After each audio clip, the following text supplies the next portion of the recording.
we are professionals. Also, we are tanked up. Welcome to Tanked Up, the podcast all about craft beer and video games. I'm your host, Aadil, and this week I'm joined by Lucy. Hello again. And Ben's back. Hey. How you doing, mate? Good. Tired. Yeah. As you would expect. How's further procreation been treating you? We haven't been additionally procreating. How is the results of further procreating? It's good. It's good. It's not. It is. Hard days, good days, easy days, hard days. Yeah, as expected. Mm-hmm. It's up and down. Changes on an hourly basis. Oh my. Sounds about right. Yeah. I'd say it sounds fun, but it absolutely doesn't. So. I mean, it's probably not as fun as the things we're going to be talking about. No. Oh, are we going to talk about stuff? I guess one of the things we could talk about is beers. Yes. It is. So we're recording at an alternate time than we normally do. So it is a crisp 3 in the afternoon. Mm-hmm. However, it's one of my housemates' birthdays, so Nice. I made homemade egg McMuffins for breakfast with like American styles like processed cheese and microwaved eggs. It was a recipe my other housemate found, and it was great. We also had mimosas, so this is Nice. Oh. Yeah. It's already a spicy day for one of us. And I was drinking until 2 last night. Well, Shall I open a beer then? Yeah, go on. Ben's like, I know I should have just hosted. I'm going to drink Supervisions. It's a hazy IPA, 6.2% from Left-Handed Giant. They're around the corner now in the shop. They've got loads of Left-Handed Giant there now. Oh, sweet. But it's Left-Handed Giant's new branding. Oh, I they haven't seen decided that. to put a band around the bottom of the can, and they've got their new logo as well I'm sure I on saw there. that. But they've also put on a little bit of extra information. Oh. So they've kind of got a bar chart for hops. So There we there'll go. be lots of Amarillo in this. There'll be Ella. a little bit of Ella, some Mosaic, and a little bit of Laurel in there as Nice. well. Is there flavor text underneath, or is that just like ingredients? No, that's it. The rest of it is then just allergens, and the address and stuff like that. So that's it. A little bit of extra information, but yeah, not much. Yeah, I really like that art. I'm sure I saw that on a shelf a couple of weeks ago. I saw them there a few weeks back about their rebrand. So this was canned 15 days ago. Fresh enough. So it's fresh. Super fresh. Lucy, what are you throwing back today? A big cup of water. My uncle was over here from America, and I gave him my last beer yesterday. Aw. So it was a Verdant beer, and it looked very nice. So that's my review. I think it was a collaboration with like pig farmers or something. There was a pig on it. Well, was it Pigs? Was it pigs? Let's quickly Google Verdant. Pigs. Pigs all day. Okay, that's not the beer I'm looking at. I don't know.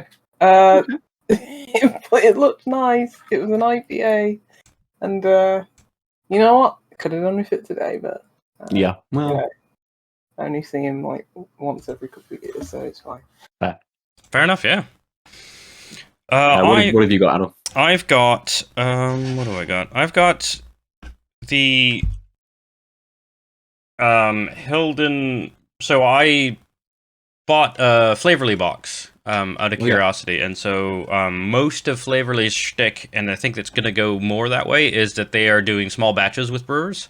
So like since I got the box, they emailed me like, we are doing limited run batches, and they're available next week, and here are some highlights. And it's like, we've got Siren, we've got more, all these other things. So I think that's the way they're doing differentiating themselves from the market from like your Beer 52s or whatever. But this is Hilden Brewing and Flavourly's Session IPA 3. Hilden's in Lisburn.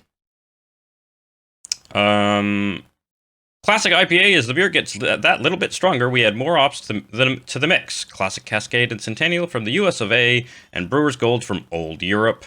It's 4.5%. It's got X Pale Maris, Otter, Cascade, Centennial, and Brewer's Gold. And it's in a can that, if you're very observant, you can tell which number in the series it is. Could be an upside down E. That's true. Upside down E is the same as a right side up E. Is it? A flipped E. You mean backwards? As if you've rotated it rather than flipped it. Because that's how symmetry works in rotation. Can be either. Or a sideways M. Or a sideways W. Or an upside down 3 that's been flipped. I'll tell you about this left-handed giant beer. It's a lovely colour. A little bit more orange, perhaps, than you're getting on this screen. I haven't got my light on. I don't think it would do much, being the day at the moment. But it's got a lovely soft nose, a little bit of fruit in there, which comes across in the flavour as well.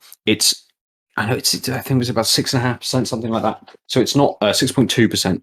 So it's not light, but the flavour is quite light. The flavour is quite delicate. You get that nice fruit up front. Maybe a little bit of a mix of sort of light citruses, like maybe some mango and some orange in there. But it's got this kind of something a little bit, maybe just a bit bigger or a heftier dose of mango. Something that kind of just cuts through a little bit as well. So whilst it feels like quite a strong kind of orange squash, it has that extra bit of heft in there as well from maybe some sort of extra mango sort of flavors in there. All right. When you say squash, that makes me a bit. Yeah, it does, and we usually use it as a kind of a bad way to describe things. But it's more that kind of the orange flavor, and the flavor that I'm getting is more like squash. It's not weak and it's not watery. It's not like I'm eating an orange. It's not that kind of slightly tangier, sharper orange. It's a little bit more subdued. It's a little bit more delicate in terms of what I'm getting. I'm not sat here eating fruit and that's the flavor I'm getting. It's been distilled down into a concentrate version, almost a concentrated sort of version. So it's that kind of thing. It's almost like they're being kind of balanced out against each other, and that's taken the edge off of them being a little bit bigger. So yeah, 6.2 isn't light for left-handed giant. It's probably around about the average of their kind of outputs. Yeah. No, considering they do that stout, that ale stout, it's like 14%. 14%. Yeah. King of the Woodland or something. Yeah. This feels a lot more delicate, a lot more lighter than some of the other beers that they put out, which are kind of like bigger hitters. And it feels like it could be a lot lighter in its percentage as well. The mouthfeel is a little bit medium, maybe a little bit lighter than what you might get with another sort of 6.5% IPA. But it's also got this very, very, very weak kind of piney bitterness right at the back, which just sort of appears and goes very quickly. So it feels very much like a session beer. 6.2% isn't really classed as a session. I mean, maybe we would class it as a bit of a session beer these days. But it's great. It's a great middle of the afternoon beer on a sort of a warm, close, muggy day. Nice.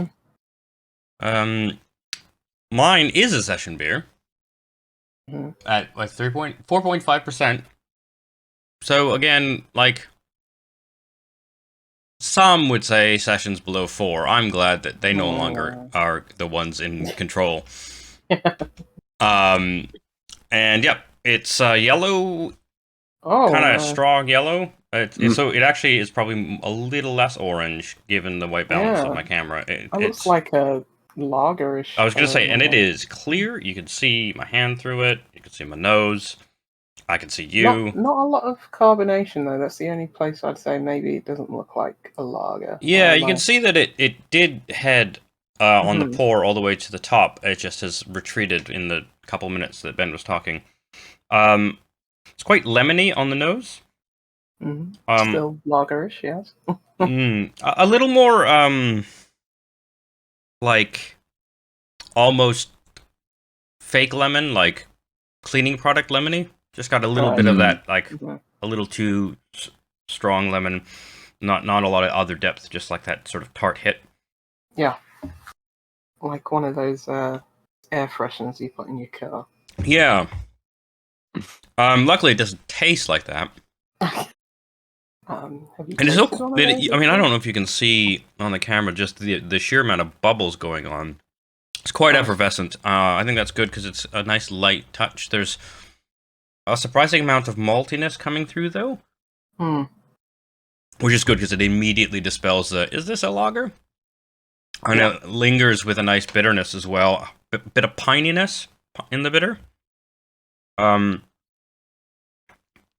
over top is that lemon, but it tastes, with all the other things going on, it doesn't taste like that artificial sort of, it's not like I'm mowing down on the air freshener. It's much more of a fuller citrus lemon taste. I'm just surprised at like how clear it looks. Like, yeah. Was there not any sediment left in the can or anything? Nope. Okay. Yeah, I wonder what they did. But yeah, it's a solid IPA. It's kind of I think they called it the classic IPA on the tin, and I think that's a really good way of saying it. It's, like I said, a little bit more citrus, which some people might not like, especially on the lemony side. But the rest is just like, yeah, there's a bit of malts. There's a nice bit bitter over and undertones. It finishes bitter, with a bit of pininess underneath to give it depth. And then the one thing is, I'm not going to take this sip because I've just noticed most of the taste finishes quite quickly. Like the finish is like a medium's of like 45 seconds. But on the tip of my tongue, I'm still getting a bit of that lemon.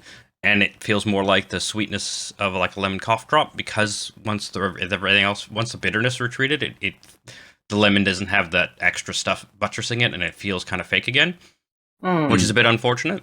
But it's only on the very tip of the finish. The rest is very solid, very tasty beer. Easily could in the past couple weeks. It's been a nice 20 degrees. This is exactly kind of the beer you want on the patio. Not too strong, has some depth, but short enough of a taste that you don't feel guilty for going through a handful of them in an afternoon or evening. Yeah. Nice. Did you get the glass with the box that you brought as well? Yeah, I got 2 glasses with the box I got, and then 2 glasses with the other box I got. Brilliant. And we are at glass capacity in our house. So these and the festival glasses I just wash and keep up here. Yeah, makes sense. I know the feeling. Like, at some point, sometimes if they still had those like big old recycling bins anywhere, I would just go to one and just throw glass into, just normal glasses into one of them because I have that many glasses. But that used to be so satisfying. They don't really do them anymore though. Those big recycling bins, such a shame. Like the big bottle bins where you chuck it through the little hole and it goes. Psh. Yeah, it's so satisfying. Yeah, people just do that out their window nowadays. So yeah. Yeah, I mean, I guess with I mean, you have curbside recycling, right? Yeah. Yeah. It just doesn't always reach the recycling bin. Yeah. I don't know if people are aiming for that, or people, or animals. God knows. I live in a bizarre place. Fair enough.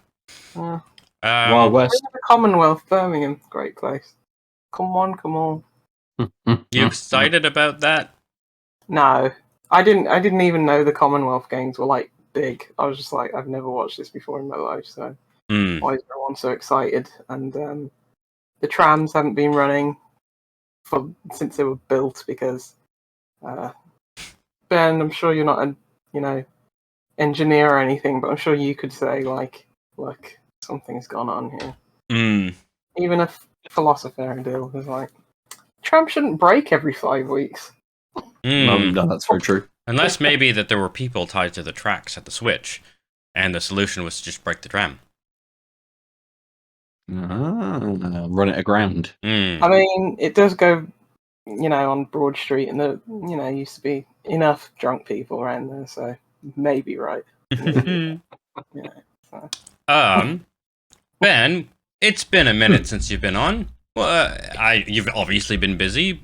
You wrote a nice article that is out or not out about gaming life with baby number 2. Yes, the last sort of 3 weeks of kind of gaming.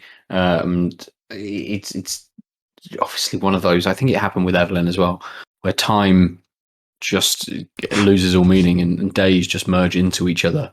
I had no idea it was Thursday, the start of today. I'm like, I've just got stuff to do today. Okay, cool. And I looked at my calendar, like, it's Thursday. Oh yeah. It's kind of the first 3 weeks have absolutely flown by. Just gone. It'll be a month. Have been alive for a month on Monday, and it's just disappeared. But because we're so busy all the time, just being responsive parents, and also having to care for a 6-year-old as well. So being pulled a lot, and I've been back to work now for nearly 2 weeks too. So it's pretty full on. But I have found a little bit of time to get some games in. So yeah, I wrote an article about that changing time, about what I have been able to jump into. And I think when I did the dad blog kind of posts when I had Evelyn, I'd like to try and keep it up as well, but it won't be quite as frequent as I did with those. Those were kind of almost once a week, once a fortnight. I think with this I might do maybe once a month or something on that, and focus a bit more on the changing rather than what I've been playing, just more on the changing sort of types of games I'm playing, or and how things are being kind of affected, rather than necessarily kind of talking about specific games. But in that, I did mention I'd been playing a little bit of Stray. I don't think I'm that far through it, and we'll probably all touch on that when we've all had a bit of a turn on it, if not all kind of finished it maybe next week or something, or the week after, when we've had some time. But I've also had the chance, and it came at exactly the wrong time, to preview Rollerdrome, which when I did a roundup of E3 stuff, I'd marked it down as kind of one of those games that I liked the look of from the State of Play, I think it was shown at. But I don't know how I got it in my head, but you did as well, Lucy, that this was a multiplayer game. First thing to report, it's not. It's a single player game. It is from Roll7, and who recently made OlliOlli World. And it is another skating game, but it's a third person action game, really, where you are a character skating around on roller skates. Yep. But you are shooting. You've got guns as well. And it's kind of, the whole premise is dystopian kind of future. It's not quite Running Man. I don't think you're a convict. You're more of a contestant who has entered into this. But the idea is that each level is a different map, and you have to try and I didn't realize this again from the trailers and things. It builds on OlliOlli World really well, because it's kind of get some objectives, have a high score, that kind of thing. It's not like an action game in terms of like you must beat the level. Yeah, you can beat the level, but there's other things to do in it as well, other objectives to be able to get. So like getting certain kinds of combos, and you get those by doing tricks and defeating enemies, by performing certain types of tricks, by killing enemies in certain ways.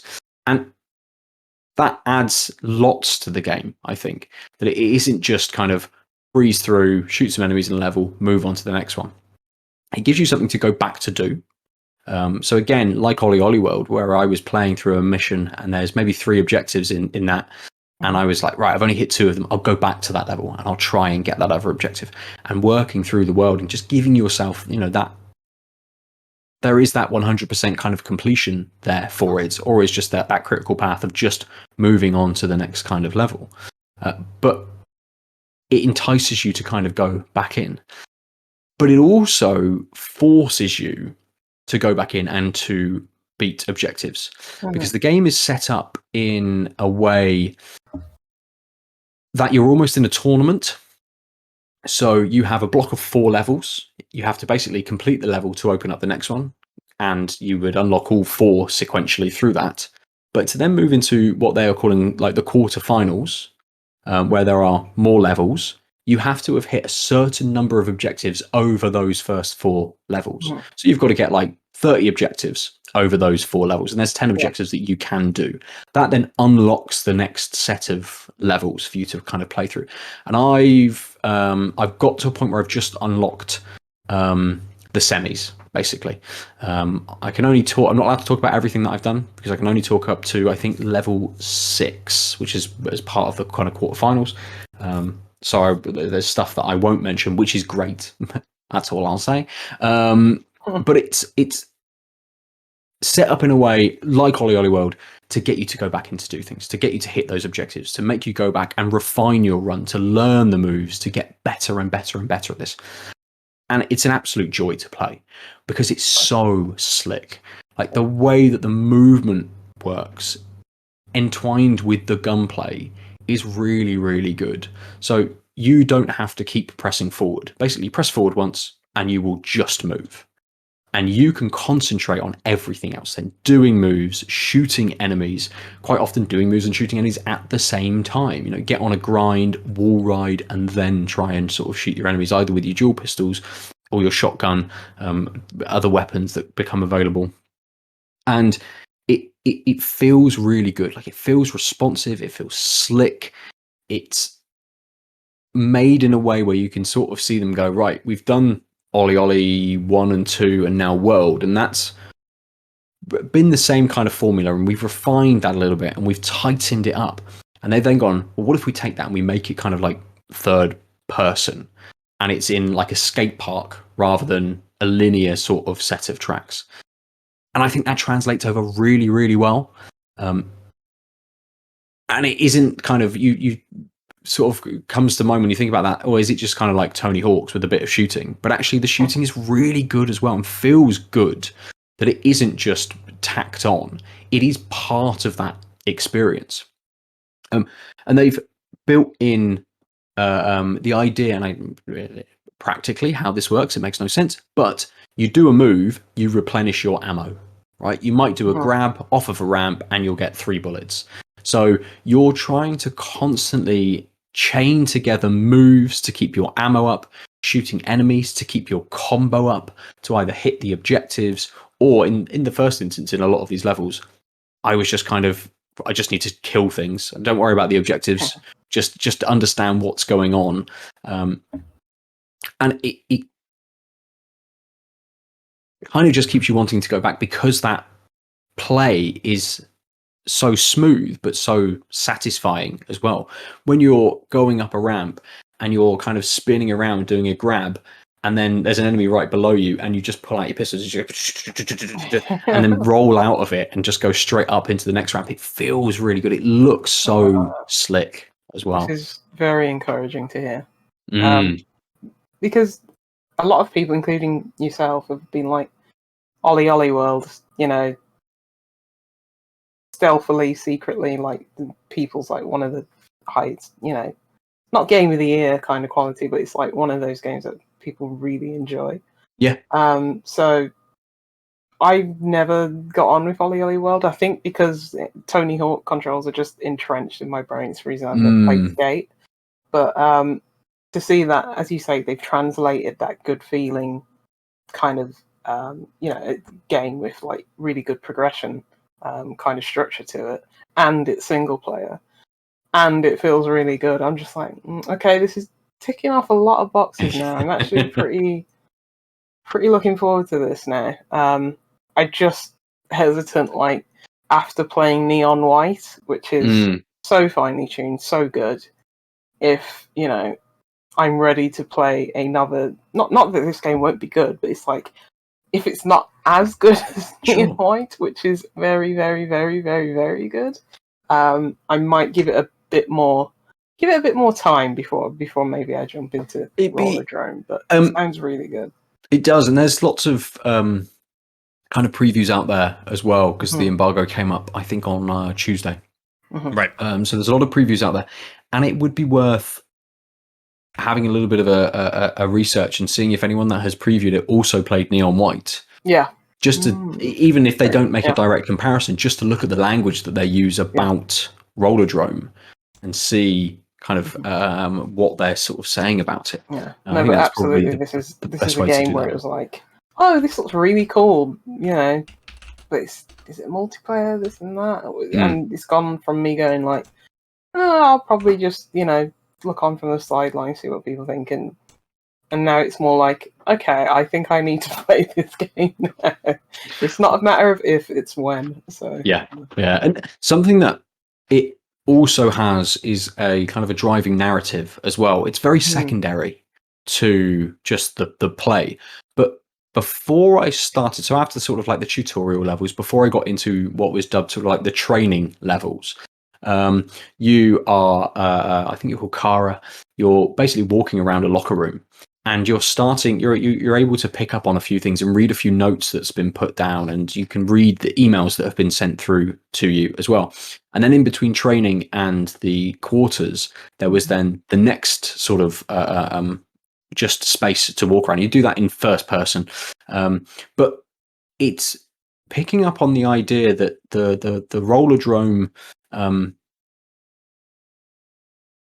of game is basically being pushed by a corporation. Of course. And there's lots of stuff in that kind of starts to get a little bit kind of political. And I'm wondering how far they're going to kind of take this, like the story that's sort of behind this. Because I would imagine I'm only going to get a couple more sort of interstitial sort of levels in between the different sort of sections that you play through. So they can't get into it too much. But they're doing some good things with a little bit of light storytelling, a little bit of sort of environmental storytelling in between these as well, to give you something, just a little kind of like secondary story that's running on in the background, even though the main draw of this game is absolutely just how solid, slick, and smooth that gameplay is. It is so satisfying, especially when you realize that you've kind of done a move and you're like, oh, how did I, like, what button combination did I put in? And it's only sort of, press left and square and you'll do this grab, or right and square and you'll do this grab. Hold R1 and you'll start to do sort of like 180 spins. And things like that. So it's kind of very simple and easy button prompts. It's almost exactly the same as it is with OlliOlli World, or triangle in a direction to grind, or wall ride and stuff like that. But when you get a set of moves kind of in combination, you've gone up a ramp, you come back down, you start to grind, you shoot an enemy, you jump off, go up another one, shoot another enemy, loop back around, get some more ammo. It is just that flow that feels great. Okay, you've sold me. I'm not. I was telling myself I don't want to spend more money on games this year because I've already bought the cat game, and it's just like I was trying to tell myself, no, Lucy, you won't like it. It'll be like OlliOlli. No, all right. It's not like OlliOlli. It's not like OlliOlli at all. Yeah. But having reviewed OlliOlli World earlier in the year, I can absolutely see the fundamentals that have transferred across to this. Completely. Yeah. I would imagine none of the code would have been used. I'd imagine it's completely different engine and stuff like that. Yeah. They have just gone, this works. It's just the lies I'm telling to myself. That's all it is. It's just the lies. So yeah, this I'm getting a bit giddy and very happy that this is coming out soon, isn't it? Is it mid-August, I think. A couple of weeks into August, which is depressingly close. August. Yes, a couple of weeks away. I love the art style. So one of the things to talk about as well is the kind of the cel-shaded, hand-drawn art. It looks very much like Sable, but maybe a little more refined than Sable. Sable was maybe, and I don't know whether it was because of the engine, felt a little bit kind of floaty, a little bit kind of poppy, maybe. This feels a bit more solid. So it's like, this is the map. This is what you're doing. And Sable was a big open world, and everything was kind of being generated on the fly, depending on where you're moving. Whereas this is map. Everything is here. Doesn't matter kind of which way you're looking. It is all generated in. So we can be a little bit more defined with our textures and colors and things. But it looks beautiful, and it has that kind of very. It's not pastiche, but it's kind of almost zeitgeist view of the 70s, like Deathloop kind of had in as well. That very sort of, this is what the 70s was, but it's almost the caricature version of it. Rollerdrome doesn't quite go that far, but it still has a very cool kind of 70s vibe to it. The music, the just the color palette for some of the things, just screams something that's not it's not modern, it's not kind of in your face, it's not 90s neons, it's very muted, but used very well. The color palettes that they've chosen for each kind of level to be distinctive enough. Well, this disappoints me, because I was hoping it'd be set in like the 80s, and I could take my helmet off and just play as Tina Turner. But always Tina Turner in Mad Max 3.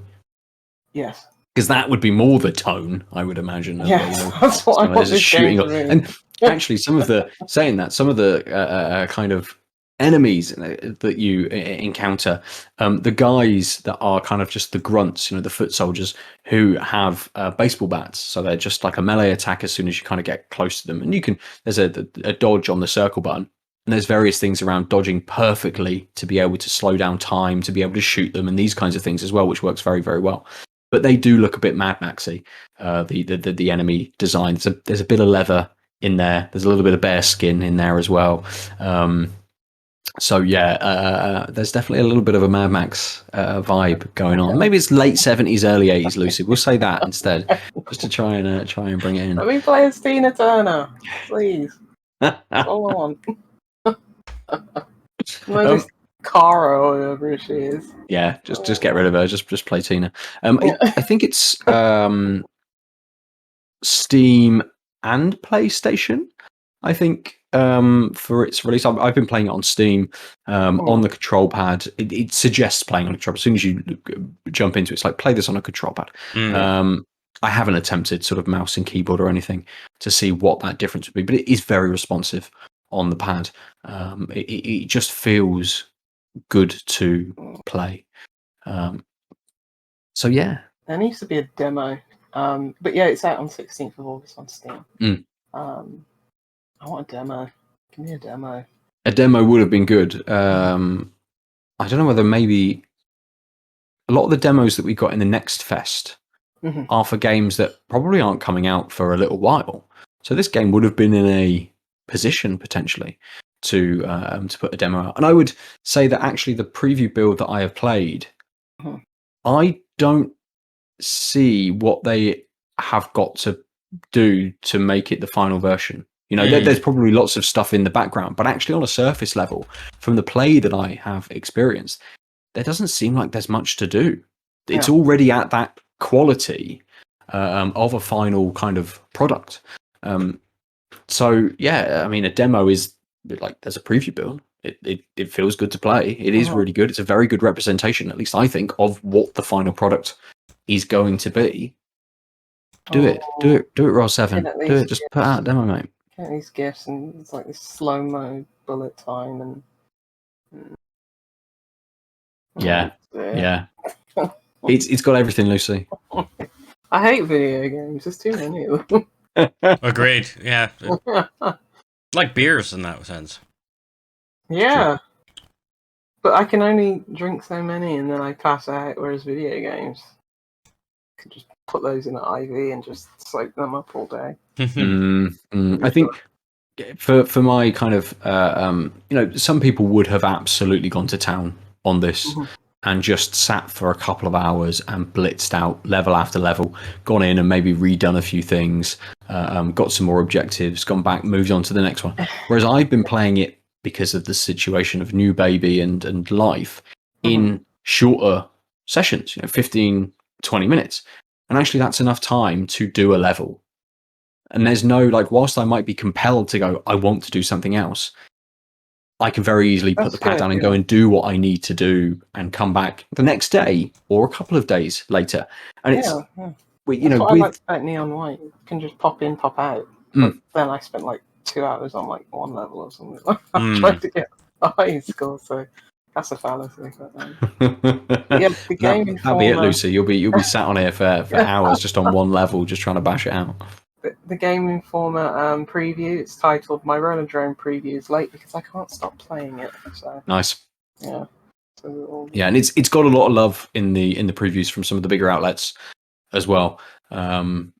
So it's doing very, very well. And I think, as you said, Lucy, earlier, it's not a game which will be kind of, it's not a 10 out of 10 for, across the board for everybody. It's a very specific game which will grab a certain audience who will want to keep playing it. Yeah. Right. It's kind of, those people who enjoy Tony Hawk's, those people who enjoy OlliOlli World, people who like a little bit of a different kind of third-person action game will very much get into this. It is very twitchy. It is very responsive. So whilst you might be playing through and then suddenly you're in a position where you have to dodge. Mines have been shot out from someone. People are shooting you. Snipers are trying to target you. There's rockets coming towards you. There's it almost at times feels a little bit kind of bullet hell in the amount of stuff that's coming towards you. And whilst I'm tapping away at a circle to dodge out of the way of things, trying to do moves in between to get my ammo back up. Right. It's very responsive. It does exactly what I want. That input time is really, really quick. I dodge, it does it. I don't feel any kind of lag in any of this at all. And it's not, my machine, my PC these days isn't, beefy by any means. It's a couple of years old now. And there is nothing. There's no slowdown. There's no pop-ins. There's no lag.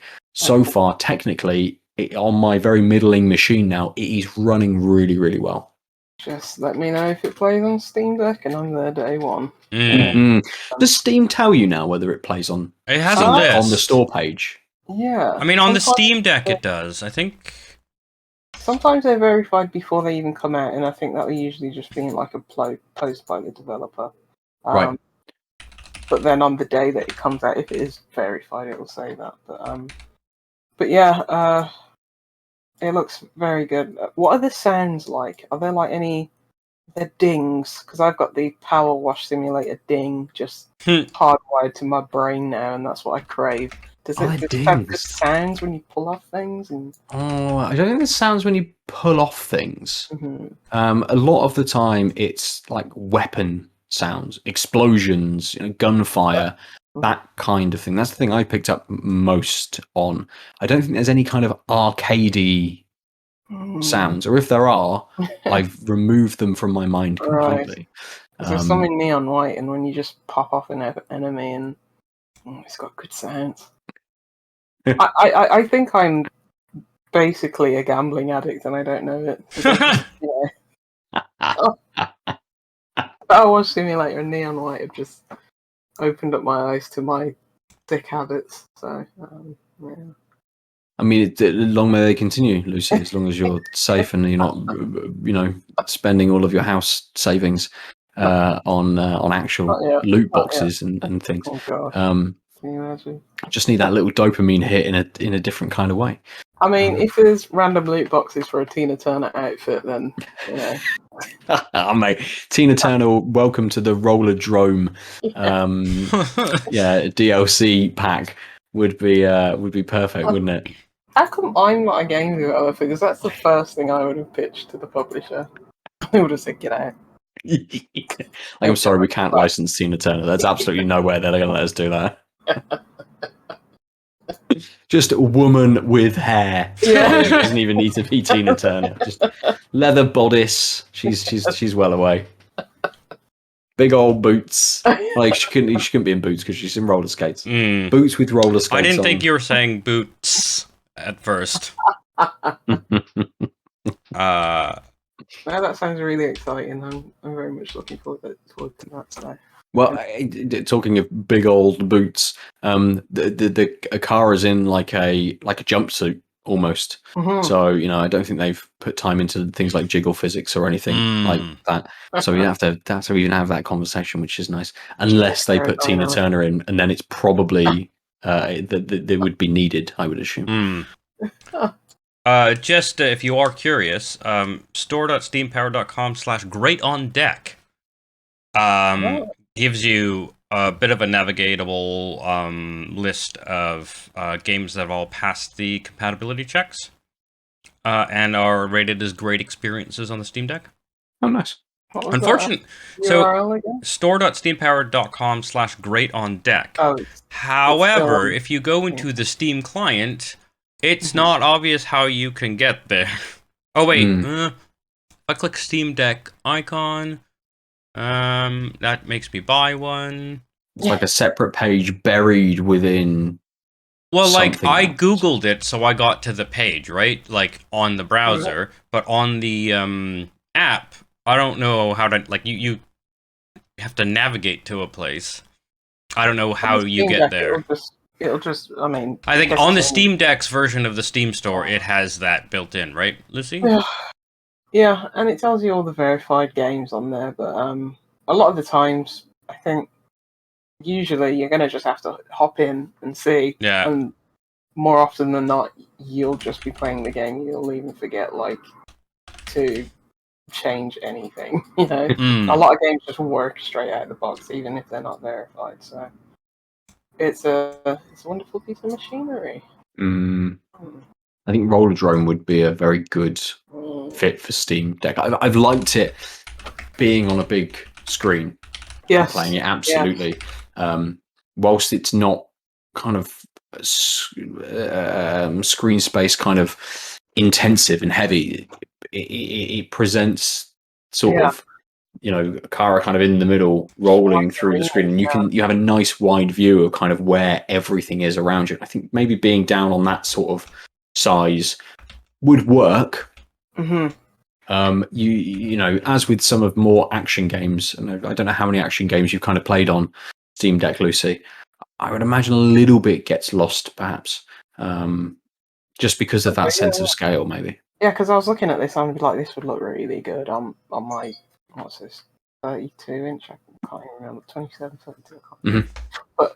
But yeah, it'd be nice to just hop into Steam Deck to just as you say, score chase or unlock those extra. That word. Objectives. That's the one. Thank you. Yeah. So yeah, because I was thinking, because I was gonna start Stray earlier, and I was like, I should just pop it on my Steam Deck, but I was like, I want to see it first on the big screen. Yeah. It's very pretty. So yeah. I mean, the first world problems, eh? Absolutely. Yeah. So yeah, that's everything I think on Rollerdrome for the time. I will probably have a review up of it when I'm allowed to get a review up of it towards the 16th. So yeah, check back in, I suppose, at some point on Out of Lives for that. So your embargo, there's an embargo on everything past level something? Embargo on everything past level 6 at the moment. It doesn't tell you how many. Or does it? Does it tell you how many levels are per thing? So I think level 6 is maybe about a third of the way through the game. Right. There's been a steady increase in kind of the enemy difficulties and number of them sort of through the levels, which will obviously increase, I would imagine, still further through. But what I've seen so far through these early levels, like I like the enemies.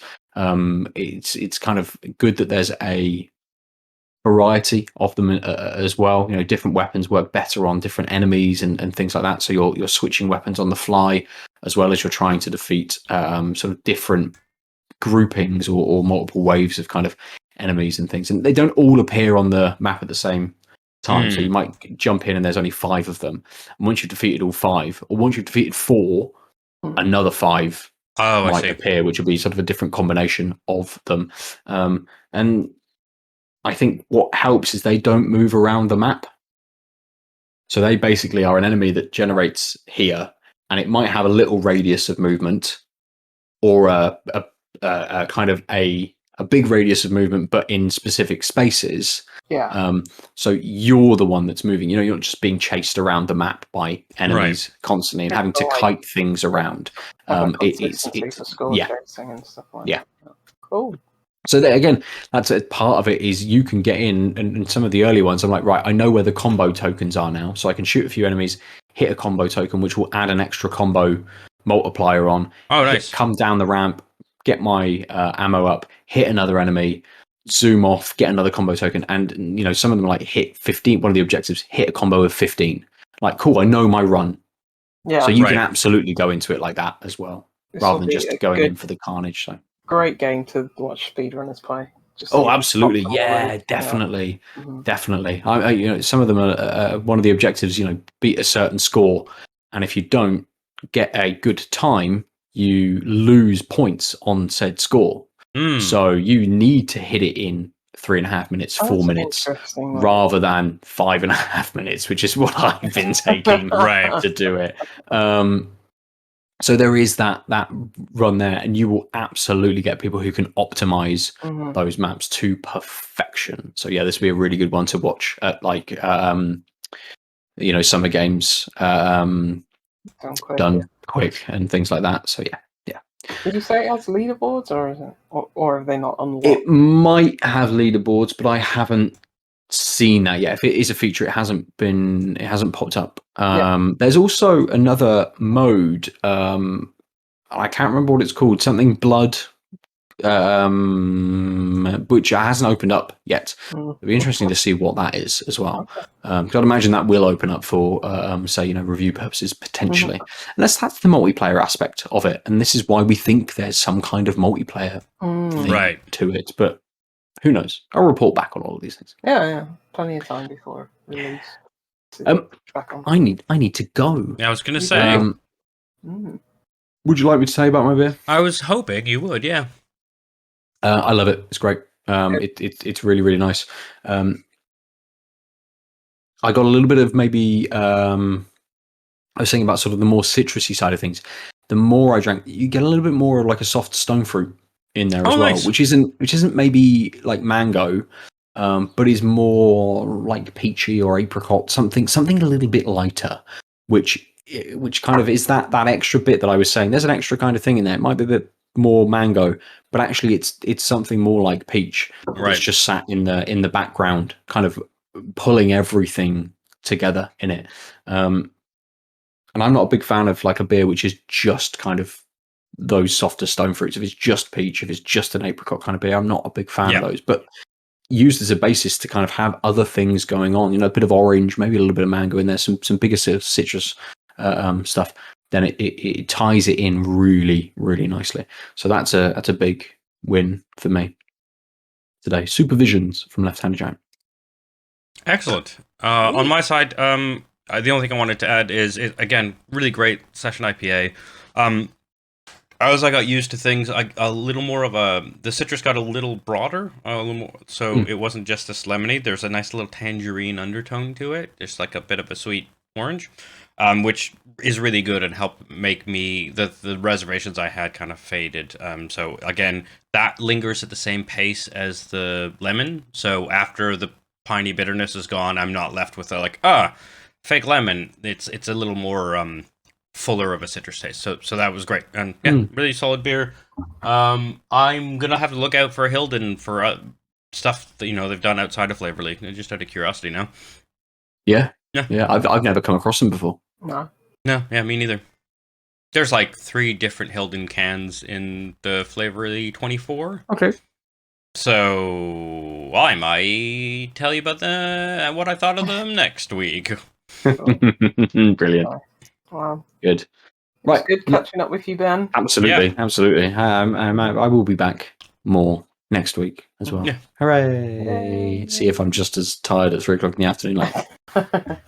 Yeah. And if people want to get a hold of Ben, they can get him at Nova_47.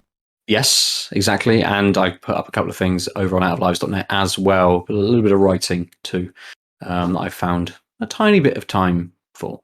And Lucy's at? Juicy Loose 9. And I'm at the Omniarch, and we're at Tanked Up Cast on Twitter and Instagram. Hoping to maybe remember to post more to Instagram. But yeah, reach us tankedupcast@gmail.com as well. And you can go to outoflives.net to see the aforementioned Dad series from way back in the day of Ben and the updates, as well as the reviews. At some point, Rollerdrome, Drome. Yes. And as well as VODs and videos and stuff on our YouTube or Twitch. And yeah, don't forget to tell your friends, write a review on the podcast thing of choice, and maybe like, subscribe below on YouTube, hit those buttons and engage. Give me your least favorite emoji. Yeah, that's it. Okay, bye. Yep. Bye then. Ciao. Go, Ben. Run! Run, quick! I don't want to take more of your time. Yeah. I will. I'll see you later. But All love you both. Bye. Bye, Yeah, Ben. bye. www.outoflives.net